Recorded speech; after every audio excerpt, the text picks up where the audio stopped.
துலாம் ராசி. ஸோ துலாம் ராசிக்கு வந்து குருவுடைய இந்த பெயர்ச்சி 8ஆம் இடத்துல. இப்போ எல்லாருக்கும் என்னென்னா துலாமுக்கு பொதுவாக குரு இன்னும் ஹெல்ப் பண்ண மாட்டார், இப்போ 8ல் வர போகிறார், இவர் என்ன செய்வார்?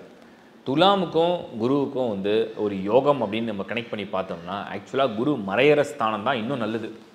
குருவுடைய பார்வை இருக்கிறத விட குருவுடைய மறைவு இன்னும் நல்லது. ஏன்னா துலாமுக்கு வந்து குரு பாவகிரகமாக வருவார்.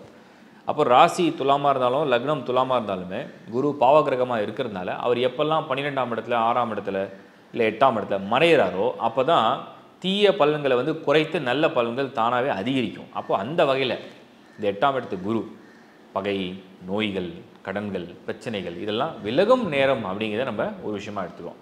அப்போ 7ல் இருக்கும்போது நல்லது இல்லையான்னு கேட்டிங்கன்னா 7ல் இருக்கும்போது தேவையில்லாத விஷயத்த செய்ய வச்சுருவார். 8ஆம் இடத்துல போதும், அன்வான்ட் திங்ஸில் நம்ம இன்வால்வ் ஆக வேண்டாம், தேவையில்லாத முதலீடுகள் வேண்டாம், தேவையில்லாத விஷயங்கள் நம்ம பண்ண வேண்டான்றத தடுக்கக்கூடிய சக்தியை தான் இந்த துலாமுக்கு 8ஆம் இடத்துல போகிற குரு வந்து உங்களுக்கு நல்லது செய்வார். சில சமயத்தில் நமக்கு ஒன்று நடக்காமல் போகிறது நல்லது, சில சமயத்தில் ஒன்று நடக்கிறது நல்லது. அந்த புரிதலோடு சொல்கிறேன்.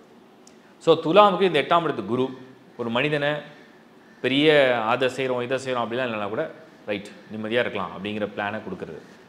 இப்போ பார்வைக்கெலாம் என்ன பலன் கிடைக்கும் அப்படின்னு பார்த்தீங்கன்னா 8ல் குரு இருந்தால் கூட அவருடைய பார்வை 12ல், துலாமுக்கு வந்து 12 சுப விரயங்கள்.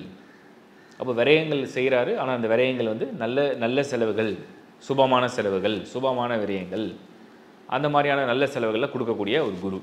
அதே குருவுடைய பார்வை 2ஆம் இடம், குடும்பத்தில் சுப காரியங்கள், அதுக்கு சுப செலவுகள், குடும்ப தேவைகளை பூர்த்தி செய்கிறது, குடும்ப விஷயத்தில் உள்ள மனக்கசப்புகள் பிரச்சனைகளை விலக்கி கொடுப்பது, இதெல்லாம் வந்து இந்த குரு கொடுக்கக்கூடிய நல்ல பலன்கள். அது ஒரு பெரிய நல்ல விஷயமாக நான் பார்க்குறேன். அப்போ குரு இந்த துலாமை பொறுத்த வரைக்கும் குருவுடைய பார்வை, குருவுடைய பலன் சுப விரயங்களை தருவதும், குடும்பத்திற்கு தேவையான சுப காரியங்களை செய்வதும், அதற்கு தேவையான பொருளாதாரம், அதற்கு தேவையான கடன் உதவியும் செய்வார்.